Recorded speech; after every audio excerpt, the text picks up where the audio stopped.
So I read Bullies by Ben Shapiro, and I think that's one of his more recent books. This is the second Ben Shapiro book I read after Brainwashed, and actually my opinion of this book is pretty similar to my opinion of Brainwashed, and that is there were good parts and there were bad parts. I have kind of mixed feelings about the books, just like how I have mixed feelings about Ben Shapiro. Like, I've listened to a lot of his show, like over 100 episodes of his show. I like a lot of what he does. But of all the people that I follow closely, like, I have quite a few disagreements with him. And when it comes to his books, there's a good thing and a bad thing. So this one was on bullies, of course. So it's talking all about bullies and how different groups of people, like ideological groups or groups on certain issues, bully other people that disagree with them. And in the first two chapters, I kind of disagreed. Like, I disagree with what he said. I remain unconvinced that these people are actually bullies, or this group is as a whole are bullies. Although in the later chapters, he made very good points.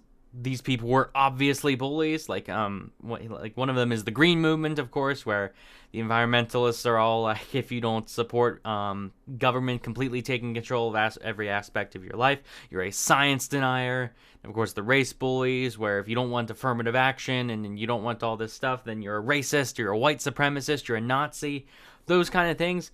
And this is especially developed in recent years since he's written that book. He was spot on about that. The identity politicians on the left, and the right as well, actually the far right.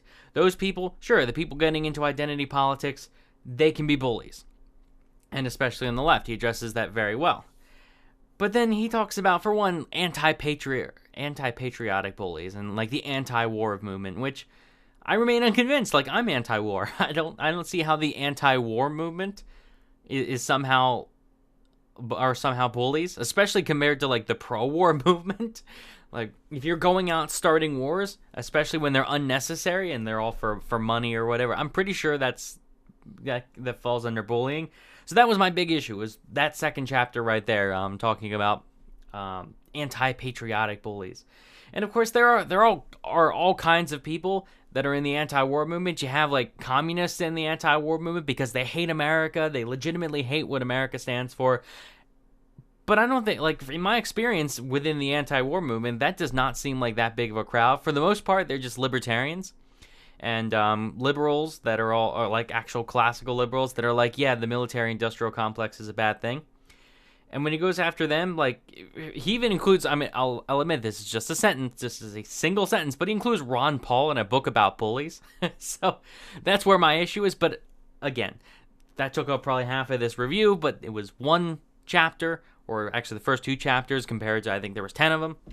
So overall, like, I give it a 6 out of 10.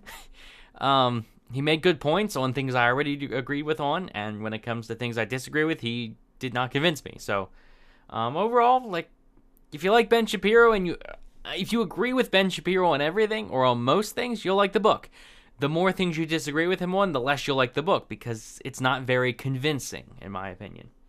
Or at least that's how I interpret it. But let me know what you think in the comments. Like the video if you enjoyed. Subscribe for more. And thanks for watching.